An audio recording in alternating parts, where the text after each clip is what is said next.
ಅರಿಶಿನ ಕುಂಕುಮ ನಿನಗೊಂದು ಸ್ಥಾನವವ. ಬಂಧುಗಳೇ, ಎಲ್ರಿಗೂ ನಮಸ್ಕಾರ. ದಿನಾಂಕ 15/5/2026 ಒಂದು ಕರ್ನಾಟಕ ವಿಶ್ವಮಾನವ ಸೇವಾ ಟ್ರಸ್ಟ್ ಹಿರಿಯರ ಪುಣ್ಯಧಾಮಕ್ಕೆ ಪವಿತ್ರ ಒಂದು 25 ವರ್ಷದ ಹೆಣ್ಣು ಮಗಳು ಈಕೆನ ಕರ್ಕೊಂಬಂದು ಬಿಟ್ಟಿರ್ತಾರೆ. ನಮ್ಮ ಪ್ರಾಜೆಕ್ಟ್ ಸ್ಮೈಲ್ ಅಂದರೆ ನಮ್ಮ ಕುಟುಂಬ ಒಂದು ಸಂಸ್ಥೆಯಿಂದ ಕರ್ಕೊಂಬಂದು ಬಿಟ್ಟಿರ್ತಾರೆ.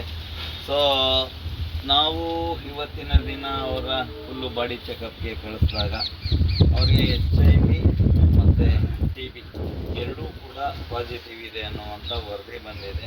ಸೊ ಹಾಗಾಗಿ ಮತ್ತೆ ನಮ್ಮ ಕುಟುಂಬದವ್ರನ್ನ ಕರೆಸಿ ಅವರ ಹೆಚ್ಚಿನ ಒಂದು ಚಿಕಿತ್ಸೆಗಾಗಿ ದಿನಾಂಕ 18/5/2026 ಸಮಯ 4:48 ಸಂಜೆ ಸಮಯ ನಮ್ಮ ಆರಿಫ್ ಅವರ ಸಮ್ಮುಖದಲ್ಲಿ ಅವರನ್ನು ಕಳಿಸ್ಕೊಡ್ತಾ ಇದ್ದೀವಿ. ಧನ್ಯವಾದಗಳು.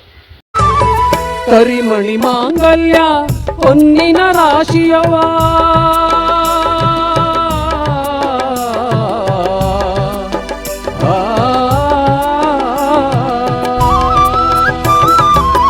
ಕರಿಮಣಿ ಮಾಂಗಲ್ಯ ಹೊನ್ನಿನ ರಾಶಿಯವ. ಆ ರಾಶಿ ಹೋದ ಮೇಲೆ ನೀ ಪರದೇಶಿಯವ, ಗಂಡನ ಜೋಪಾನ ಮಾಡೇ ನನ್ನವು.